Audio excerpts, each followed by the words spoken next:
우리 경남 지방에는 보면은 장로교가 아주 성행을 합니다. 근데 이제 강원도와 경기도 쪽에 가면 감리교가 굉장히 부흥을 했습니다. 그 교구가 달랐어요. 선교사들이 왔을 때 이 감리교 교구는 강원도 그리고 경기도 그쪽 지역이었습니다. 그리고 우리 부산 지역이나 여기는 호주 선교사들이 해가지고 장로교가 영국과 호주 선교사들이 그렇게 해서 장로교가 많이 부흥이 되었고, 이제 순복음은 이제 조영교 목사님 중심으로 크게 부흥해서 전국적으로 많이 또 포진을 해서 부흥이 되었습니다. 감리교회가 자랑하는 선교사 중에 스텔리 존스라는 선교사님이 있습니다. 그는 일생 동안 인도 선교에 전념을 했습니다. 그런데 그가 쓴 책 가운데 디바인 예스라는 책이 있습니다. 이 책은 스텔리 존스가 69세에 선교사로 활동을 하다 그만 중풍이 왔어요. 중풍이 왔는데 이분이 이제 결국 중풍이 오니까 사역을 못하고 미국인 본국으로 돌아오게 되었습니다. 미국 본국에 돌아와서 이제 성책이 이 오늘 디바인 예스라는 책입니다. 이 말씀의 핵심은 뭐냐면 하나님 말씀에는 무조건 예스한다. 그래서 제가 오늘 이제 우리 교회 원래 교회를 하나님의 뜻에는 예스, 세상의 뜻에는 no 하는 교인이 되자라는 교회를 정했습니다. 이 스텔리 존스 선교사님은 정말 69세의 중풍이 왔는데 어떻게 되었습니까? 그만 병원에 입원을 했습니다. 몸을 가동을 못했습니다. 전혀 움직이지를 못하고 하고 싶고 마음대로 못 가고, 그런데 자기 마음속에 하나님 말씀에 대한 절대적인 믿음이 있었습니다. 그래서 간호사에게 부탁을 했습니다. 내가 비록 중풍이 걸렸지만 하나님의 말씀으로 나를 명령하면 내 몸이 회복될 것이다. 그런 믿음을 가지게 되었습니다. 할렐루야. 그래서 간호사에게 부탁을 했어요. 아침에 나에게 병실에 오면서 굿모닝 하고 인사하지 말고 나사렛 예수의 이름으로 명하노니 일어나 걸으라 라고 명령을 하라는 것입니다. 그렇게 인사를 하라는 것입니다. 아침에 병원문을 들어오면서 나사렛 예수 그리스도의 이름의 능력으로 일어나 걸으라. 간호사가 좀 덜떠무리했습니다. 어색하기도 했습니다.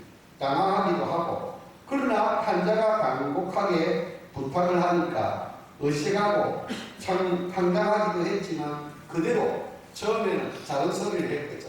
그러니까 이 스텔리 존스 목사님이 큰 소리를 하라고, 큰 소리를 하라고. 그래가지고 자꾸 큰 소리를 하니까 자기는 그 인사 말씀을 듣고 아멘, 아멘, 아멘 했는데 5개월 만에 진짜 일어섰습니다. 할렐루야. 일어서서 자유롭게 중풍이 깨끗이 치료되어서 그 이후로도 20년 이상 계속 사역을 건강하게 감당하였습니다. 할렐루야. 이와 같이 우리도 하나님의 말씀은 절대적인 능력이 있습니다. 말씀은 하나님의 하늘과 땅을 움직이는 권세가 있습니다. 그렇기 때문에 우리가 새해에 주시는 말씀을 믿음으로 뽑았습니다.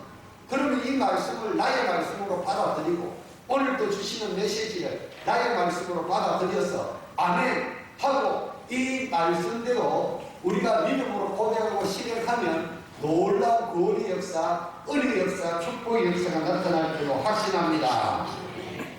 믿음과 신념은 다른 것입니다. 믿음은 자신의 생각이나 이데올로기나 사상을 믿는 것이 아닙니다. 믿음은 하나님의 기록된 말씀을 절대적으로 믿는 믿음입니다. 그래서 우리가 하나님 말씀은 무에서 유를 창조하는 능력이 있습니다. 그거를 봐라라고 하는데 완전히 아무것도 없는 데서 말씀이 명령하시면요 물이 포도주로 변합니다. 빛이 있으라니까 빛이 있습니다. 일월 성신 태양 모든 달, 별, 이 전체를 말씀의 능력으로 다 만드셨습니다. 뭐 하늘에 새들이 있어라, 땅에 식물이 있어라, 벌레들이 있어라. 그 외에 뭐 여러 가지 또 사람은 손으로 직접 창조하셨지만 다 하나님의 말씀으로 이 천하 만물이 창조된 줄로 믿으시기를 바랍니다. 그렇기 때문에 원래 우리는 하나님의 말씀에 하나님의 뜻에는 아멘하고 예수할 수 있는 교우들이 되시기를 주의 이름으로 축원합니다. 그러나 세상에서는 마귀에서는 이 세속을 우리가 유혹하는 그런 소리에는 노할 수 있는 거룩한 성도들이 되시기를 주의 이름으로 축원합니다. 기원전 399년에 소크라테스가 이제 그리스 아테네죠. 거기서 이제 감옥에 들어가 사형 선고를 받았습니다. 원체 존경하는 사람들이 많으니까 어떻습니까? 탈출을 시키려고 계속 시도를 했어요. 탈출을 시키려고 계속 시도를 했어요. 그 친구가 준비해놨으니까 네가 나오기만 하면 된다. 이 강수들도 매수를 해놓고 다 그랬으니까 네가 나와서 탈출만 하면 너는 살 수가 있다. 안전하게 평생 살 수가 있다. 그러니까 이 소크라테스가 단호하게 거절했습니다. 구태여 탈옥을 하면서 생명을 연장하고 싶지는 않소. 사는 것이 중요한 것이 아니라 바르게 사는 것이 중요한 문제가 아니겠소. 따라합시다. 사는 것이 중요한 것이 아니라 바르게 사는 것이 중요한 것이 아니겠소. 요즘 TV에 보면 국민들이 다 탄식을 합니다. 저렇게 많이 비우고 저렇게 권력이 있고 저렇게 인물 좋고 저렇게 집안 좋고 그렇게 대단한 사람들이 왜 그렇게 바르게 살지 못해가지고 빨간 뉴스에 계속 나오느냐. 저는 TV를 안 보잖아요. 그런데 신문을 보면 아이고 나라가 이래가지고 어떻게 되겠노 하는 걱정이 많이 듭니다. 있는 사람이 더하다 이런 표현이 많은 것 같아요. 오히려 우리들은 성실하게 아주 뭐 어떻게 하면 좀 바르게 살아갈까 거룩하게 살아갈까 뭐 물을 짓는 게 있는 사람들이 더 하는 거예요. 더 하는 거예요. 그러니까 이 국민들의 정서가 아주 그 어떤 희망 기대치가 아주 다운되는 그런 모습을 볼 수가 있습니다. 오늘 우리 이 한 해 정말 어쩔 수 없이 새해가 왔으니까 2020년이 왔으니까 어쩔 수 없이 밀려서 생존하는 그런 삶이 아니고 참되고 바르게 하나님의 백성으로 자녀로 살아가는 능력 있는 그리스도인들이 되시기를 주의 이름으로 축원합니다. 오늘 본문 배경은 사도행전 16장에 나와 있는 내용의 말씀입니다. 빌립보 교회는 사도 바울이 2차 전도 여행 때 여러분들 사도행전을 보면 1장부터 12장까지는 베드로나 야고보 사도나 요한 사도 중심으로 이렇게 예루살렘과 유대와 사마리아 지역으로 복음을 전하는 내용이 나오고 물론 10장에는 베드로 사도가 백부장 고넬료에게 복음, 이방인에게 복음을 전하는 내용이 나옵니다. 그러나 이 12장까지는 주로 보면 예루살렘 중심으로 선교하는 내용이 좀 나오고 있고 13장부터 28장까지는 이제 사도 바울의 1차, 2차, 3차 로마 선교 여행의 일지가 쭉 나오고 있습니다. 거기에 보면 이제 이방전도. 그래서 선교 역사가 소아시아 중심으로 쭉 나오고 마지막에는 로마에까지 사도 바울의 복음을 전하는 내용이 나옵니다. 사도행전 16장에 보면은 2차 전도 여행 때 빌립보에 갔습니다. 사도 바울이 기도할 곳을 찾기 위해서 유대인들은요 10가정이 모이는 회당을 짓습니다. 그런데 아마 그 빌립보 성에는 회당이 없었던 것 같습니다. 그러니까 이제 기도하는 습관이 있으니까 기도하기 위해서 어디로 갔습니까? 강가로 갔습니다. 유대인들은 자기 회당이 없을 때는 기도하는 곳을 찾기 위해서 물이 흐르는 강가로 가는 습관이 있습니다. 냇가나 강가나 그렇게 갑니다. 가서 기도하는데 여인들이 앉아서 이 자두장사 하는 유디아를 중심으로 앉아있는 그들에게 복음을 전했습니다. 그들도 아마 기도하러 모였는지 어떻게 모였는지 빨래하러 모였는지 아니면 뭐 물감 들이로 보이는지 정확한 내용은 없습니다. 그러나 그들에게 복음을 전하니까 오늘 사도행전 16장 14절에서 16절까지 한번 읽어보도록 하겠습니다. 16장 14절, 15절, 14절, 15절만 읽도록 하겠습니다. 루아디아라 시에 있는 자세 목감 장사로서 하나님을 섬기는 루디아라 하는 한 여자가 말을 듣고 있을 때 주께서 그 마음을 열어 바울의 말을 따르게 하신지라. 그와 그 집이 다 세례를 받고 우리에게 청하여 이르되 만일 나를 주 믿는 자로 알거든 내 집에 들어와 유하라 하고 강권하여 머물게 하니라. 그래서 이 루디아라는 자두장사 집에 결국 들어가서 빌립보 교회가 세워지게 되는 것입니다. 그 이후로 이제 사도 바울이 누명을 쓰고 감옥에 가서 혹독하게 맞습니다. 매를 맞고 어떻게 됩니까? 또 간수장이, 옥중에 있는 간수장이 뭐 지진이 일어서 다 제수들이 탈출한 줄 알았는데 보니까 탈출을 안 했습니다. 그러니까 이제 제수는, 이 간수는 제수가 탈출하니 대신 죽음을 당합니다. 그러니까 부끄럽게 많은 사람들이 보는 앞에서 자기가 대신 죽음을 당하면 굉장히 그 집안에 불명예가 오니까 어떻게 했습니까? 자결을 하려고 할 때 사도 바울이 멈추시오 라면서 그렇게 그 간수장을 구원하는 자살하는 것을 적극적으로 맞습니다. 맞으니까 이제 간수장도 그 다음날 이 사도 바울을 때린 것을 후회하면서 온몸의 상처를 다 소독에 씻어주고 모욕을 시켜주고 자기 집에 가서 다 그 집안 전체가 세례를 받습니다. 그래서 자두장사 루디아 집의 여인이죠. 루디아 집에서 빌립보 교회가 세워지게 되는 것입니다. 이 빌립보 교회는 가만히 보면은 유럽에서 최초로 세운 교회입니다. 최초로 세운 교회인데 이 빌립보 교회는 이 옥중서신이 쓴 오늘 빌립보서 이 말씀이 옥중서신, 사도 바울이 로마의 감옥에 들어갔을 때 1차 감옥에 들어갔을 때 편지를 보낸 내용의 말씀인데 기쁨의 서신, 빌립보 교회를 생각하면 기쁜 거예요. 여러분들이 하나님이 우리 감천교를 생각하면 기뻐 춤추는 교회가 되기를 주의 이름으로 축원합니다.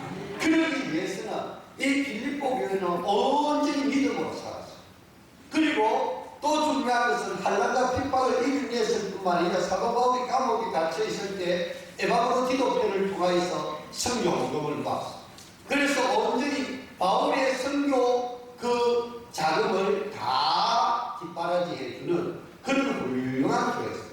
교회 시험 지 얼마 안 되었어요. 그럼에도 불구하고 교회가 시험 목적이 뭡니까?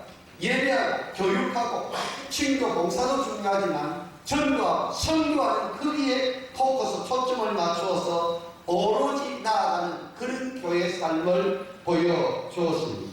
그래서 이 교회는 정말 기쁨이 충만한, 은혜가 충만한, 능력이 충만한 교회였다라는 사실입니다. 바울은 차디찬 감옥에서 빌립보 교회에 편지를 씁니다. 그리고 그리스도의 삶의 윤리를 고백하는 오늘 내용입니다. 자기가 어떻게 예수 믿는 사람은 어떻게 살아야 될 것인가, 어떻게 살아가고가 중요하지 않습니까? 어떻게 살아야 되겠어요? 우리가 그냥 주일이 되니까 마지못해서 교회 안 가면 재수 없을까 싶어서 마지못해서 교회 오니까 그런 교인이 되지 말고 말씀을 사모하고 기쁨으로 정말 하나님의 은혜와 사랑에 감동하여서 우리가 어떻게 하든지 살아도 주를 위해서 살고 죽어도 주를 위해서 살겠다, 그런 마음으로 와서 하나님을 예배하고 하나님을 만나는 저와 여러분들 되시기를 주의 이름으로 축원합니다. 오늘 빌립보서 3장 13절 14절 말씀은 재판의 결과에 따라서 사도 바울이 죽을 수도 있고 살 수도 있어서, 저는 사도 바울이 그 순교한 사도 바울은 이제 그 십자가에 달려 돌아가지 않고 이 도끼에 목이 잘려서 돌아가셨습니다. 순교했습니다. 근데 이 머리가 잘리면서 세 번이나 탁탁 튀었는데, 여러분들이 로마에 가면 사도 바울 교회가 있습니다. 그 교회 가보면 사도 바울 교회 앞에 우물이 있습니다. 지금도 물이요 펑펑펑펑 이렇게 솟아나더라. 근데 머리가 세 번 탁 튀었는데 그곳에서 우물이 터져가지고 샘물이 터져서 지금도 몇천 년이 지난 2000년이 지난 지금도 그 샘물이 펑펑 올라오는 그런 모습을 보게 되었습니다. 바울은 그가 감옥에 있으면서 죽을 수도 있는 상황 가운데서도 나의 삶은 이미 얻었다 함도 아니고 온전히 이루었다 함도 아니다 라고 고백하고 있습니다. 이미 얻었다는 말은 다시는 반복됨이 없이 단 한 번의 계기를 통하여 이루어졌다는 말입니다. 완성되었다는 말입니다. 온전히 이루어졌다는 말은 지금 계속해서 완전함을 누린다 라고 말하고 있는 것입니다. 그러나 바울은 다시 말합니다. 나는 이미 얻지도 온전히 이루지도 않았다는 것입니다. 오히려 나는 그리스도 예수께 잡힌 바 된 그것을 자멸하고 헛되를 하여서 날마다 쫓아가는 삶을 산다 라고 말하고 있습니다. 여러분들도 2019년에 뭔가 이룬 것이 있을 것입니다. 저도 하나님 은혜 가운데 우리 감천교회도 하나님 은혜 가운데 이룬 것이 있습니다.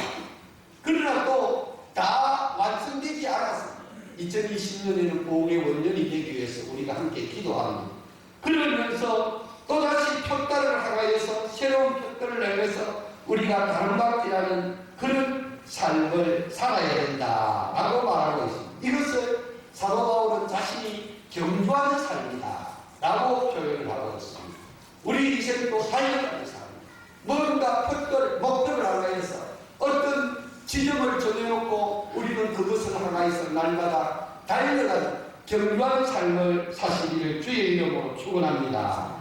사도 바울은 오늘 세 가지로 우리에게 경주하는 삶에 대해서 말씀하고 계십니다. 첫째는 뒤에 있는 것은 잊어버리다. 13절 말씀입니다. 13절 다 같이 읽어보십시다. 13절 말씀을 형제들아 나는 아직 내가 작은 줄로 여기지 아니하고 오직 한 일 즉 뒤에 있는 것은 잊어버리고 앞에 있는 것을 잡으려고. 예, 그렇습니다. 여기 보니까 뒤에 있는 것이란 바울이 그리스도인이 되기 이전에 그리스도인이 되고 나서 자기의 과거의 삶을 잊어버리기로 결심했다는 것입니다. 바울의 과거의 삶은 실제적으로 아주 열심히 살았죠.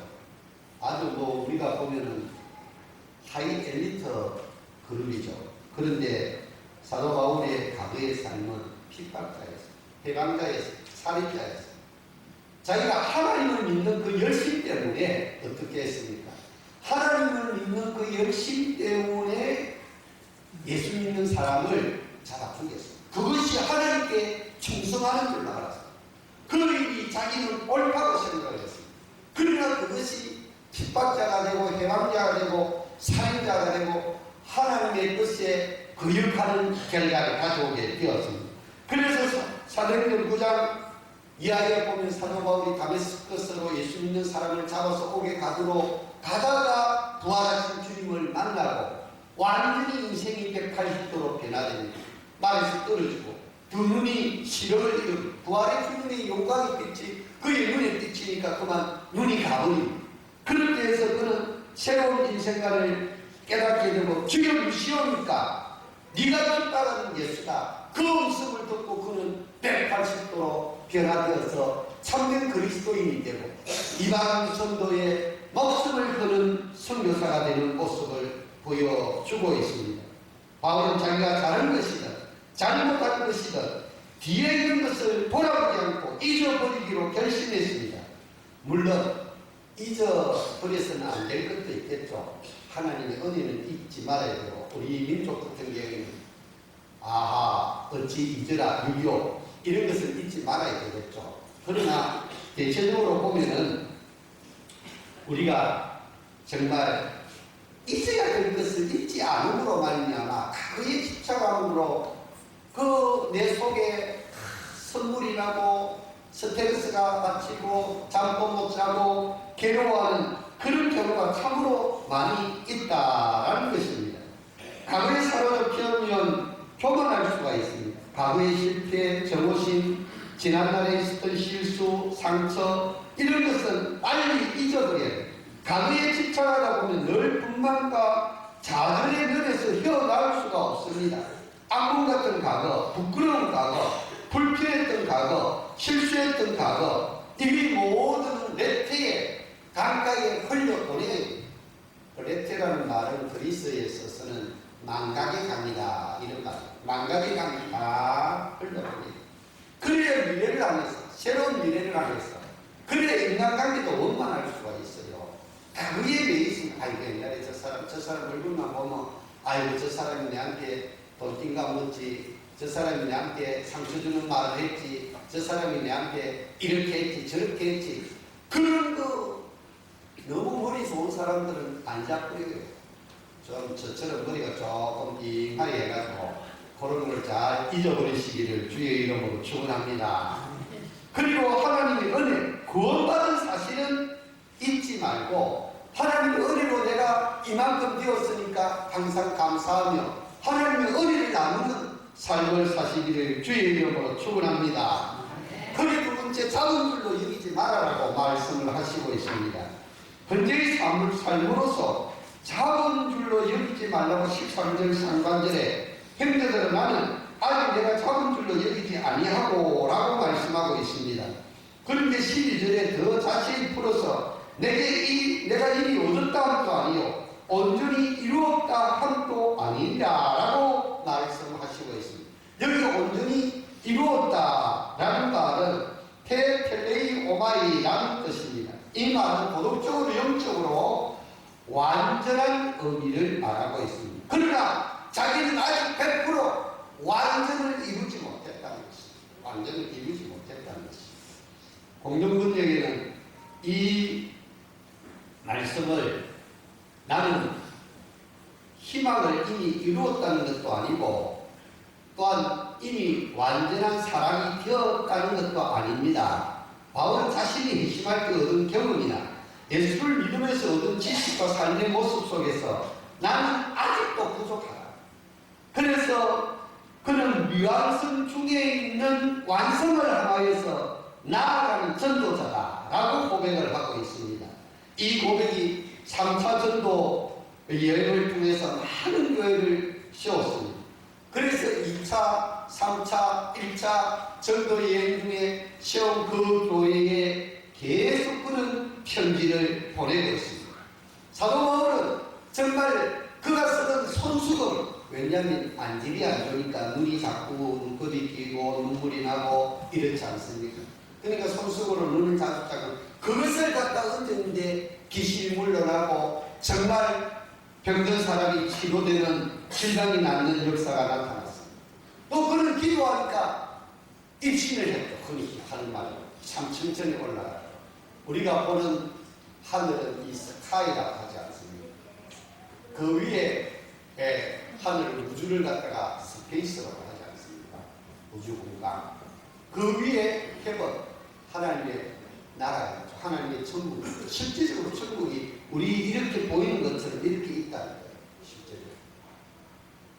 그 상층천에 올라가서 기가 막힌 것들을 부활하신 주님을 만나고 천국을 구경하고 내려왔습니다. 그러나 거기에 대해서는 혹시 신비주의에 빠질까 싶어서 거기에 대해서는 일체 말하지 아니합니다. 그만큼 영성이 깊은 사람이었습니다. 그러나 그는 항상 내가 작은 줄로 여기지 아니하노라. 나는 아직 유한성의 삶을 살아가고 있다라고 고백을 하고 있습니다. 그래서 그가 부활하신 주님을 만난 23년 후에 나는 사도적으로 지극히 작은 자다라고 고백을 하고 있습니다. 그리고 30년 후에 나는 죄인 중에 개수다라고 고백을 하고 있는 모습을 볼 수가 있습니다. 성자 중에 성자요 사도 중에 사도입니다. 그의 믿음이 깊어질수록 더욱더 성결한 사람, 거룩하고 성교적인 아름다운 삶을 살아가면서도 불구하고 얼마나 핍박을 이 빌보스 그 3장 앞에 보면 그가 당한 고난에 대해서 쭉 열거해 있습니다. 얼마나 많은 반란과 핍박 고난을 당하는지 모릅니다. 그런데 불구하고 그는 나는 부족하다. 나는 만삭되지 못하여 남자와 같다. 라고 고백하며 그는 날마다 주님께 더 가까이 가기 위해서 거룩한 몸부림을 치는 그런 고백을 하고 있는 것입니다. 여러분들 우리나라의 대도 조세영 씨를 잘 아실 것입니다. 이분이 이제 큰 권력이 있는지 부잣집만 틀었어요. 그러니까 그들을 홍길동이처럼 가난한 사람들이 일부 나눠줬죠. 그러다 보니까 언론은 또 의적이다. 이렇게 대서특필이 되었습니다. 그런데 그가 이제 감옥에 들어가서 결국 예수님을 믿게 되었습니다. 머리가 좋다 보니까 성경을 달달달달 이루고 감옥 속에서 신학교 책을 엄청나게 봤다 그러더라고요. 그래서 웬만한 전도사보다 더 신학적인 지식이 뛰어나다 그러더라고요. 그래서 그가 감옥 안에서 결혼을 했습니다. 결혼을 하고 나와서 이제 예수 믿고 전도사가 되었으니까 온 큰 교회 다니면서 신앙 강연도 많이 했습니다. 그런데 한 10년쯤 지났는데 일본에서 어떤 도둑놈이 잡혔습니다. 경찰과 칼부림을 하면서 잡혔는데 신분을 밝혀보니까 조도, 대도, 조세훈입니다. 그러니까 이 아나운서가 철장 신체를 지닌 아나운서가 이렇게 말하는 것입니다. 새 삶을 살겠다고 신앙 강변까지 했던 조세훈의 모습 속에는 새로운 삶의 기백도 평안함도 없는 예전 그대로의 도둑놈의 모습입니다. 라고 하고 있습니다. 우리도 예전 그대로의 도둑놈의 모습으로 살고 있습니까? 이제 거듭났으면 진짜 사도 바울처럼 완전히 이루어지는 않았지만 거룩한 몸부림을 치고 있는 우리 자신입니다. 얼마나 부끄럽고 수치스럽습니까? 여러분, 어떻게 하면 될까요? 어떻게 하면 정말 하나님 뜻대로 살아갈 수 있겠습니까? 말씀과 성령 위에 우리의 삶을 거룩하게 살아가게 할 수 있는 능력이 없습니다. 우리가 말씀을 붙잡을 때 말씀은 우리의 삶을 붙잡아서 우리의 삶을 거룩한 성화의 단계로 인도하시는 줄로 믿으시기를 바랍니다. 그리고 기도의 무릎이 약해지지 않도록 수레바퀴가 우리의 영혼을 강건하게 하도록 기도의 무릎을 꿇어야 되는 것입니다. 바울에게는 분명한 표대가 있었습니다. 그 표대는 바로 예수 그리스도의 영광입니다. 예수 그리스도가 계신 천국입니다. 인류사에 있어서 인생에서 그냥 누구나 분명한 표대와 목표를 가지고 나아갔습니다. 목표 없이 인생길을 가는 사람은 마치 설비 없이 집을 짓는 사람과 같고 정말 나침반 없이 배를 항해하는 것과 같은 사람입니다. 그러므로 우리는 새해에 큰 목표, 큰 표대를 세워서 나아가시기를 주의 이름으로 축원합니다. 세 가지를 다시 이야기합니다. 원래 내 나름대로 표대를 정하였습니다. 목표를 정하였습니다. 첫째, 할 수 있는데도 큰 목표를 세우자라는 것입니다. 고양이를 끓이다 안 되면 쥐새끼라도 되지만 호랑이를 끓이다 안 되면 고양이가 되는 겁니다. 그러니까 큰 목표를 그리고 나아가면 하나님께서 나름대로 최선을 다하면 그 꿈과 계획들이 이루어질 줄로 확신합니다. 두 번째는 분명한 목표를 구체적으로 세워야 됩니다. 요참 건축 설계를 하면 건축 설계가 있고 시방서가 있고 또 중간에 공용표가 있습니다. 저는 그냥 설계도만 가지고 무조건 집을 지으면 되는 줄 아는데 그렇지 않더라고요. 1차에는 어느 정도 수초까지 넣고 2차에는 애들을 세우고 3차에는 어디까지 하고 4차, 5차 이렇게 그렇게 단계적으로 돈을 계약해서 주더라고요. 만약에 기간을 어기게 되면 그 시방 기간을 어기게 되면 또 벌금을 차진 금액을 무는 그런 제도도 있더라고요. 그러니까 건축하시는 분들은 대체적으로 보면 구체적인 계획을 가지고 그것을 빨리 하는 거기에 그 건축의 이익금이 있느냐 없느냐 차이가 나더라고요. 우리 인생도 구체적인 계획을 세워. 1월달에 무엇 하고 2월달에 어떻게 하고 그러면 12월달까지 또 내가 매일 성경을 몇 장씩 어떻게 읽겠다. 또 한 달에 책을 한 권을 보든지 일주일에 한 권을 보든지 우리나라 사람이 1년에 한 9권밖에 책을 보지 8권 9권밖에 안 보는데 원래는 내가 그래도 12권을 봐야 되겠다. 그런 애가 한 달에 한 권을 볼 수 있겠어요. 1년에 한 권은 성경 읽지 않겠습니까? 그런 구체적인 계획을 세우라는 것입니다. 셋째는 그리스도인에게 말씀의 중에서 이 모든 계획을 세워야 된다는 것입니다. 모사는 개인이요 정사는 제철이야 라는 말이 있습니다. 사람이 계획을 세울지라도 그 걸음을 인도하시는 자는 여호와시라고 하셨습니다. 그러므로 우리가 말씀 안에서 우리 인생의 설계, 계획을 구체적으로 세워서 나아가면 우리 인생이 행복하고 하나님의 거룩한 성화의 단계에 이르는 하나님의 사람이 될 줄로 확신합니다. 보통 사람들은 새해 인사를 할 때 새해 복 많이 받으세요. 해피 뉴 이어, 행복한 새해를 맞이하시오. 이렇게 주로 인사를 합니다. 그러나 어떤 분은 신선하게 이렇게 인사를 합니다. 행복하고 새로운 당신이 되시길 바랍니다. 해피 뉴 유. 그러니까 행복하고 새로운 당신이 되시오. 한번 따라하시죠. 행복하고 새로운 당신이 되십시오. 행복하고 거룩한 당신이 되십시오. 할렐루야.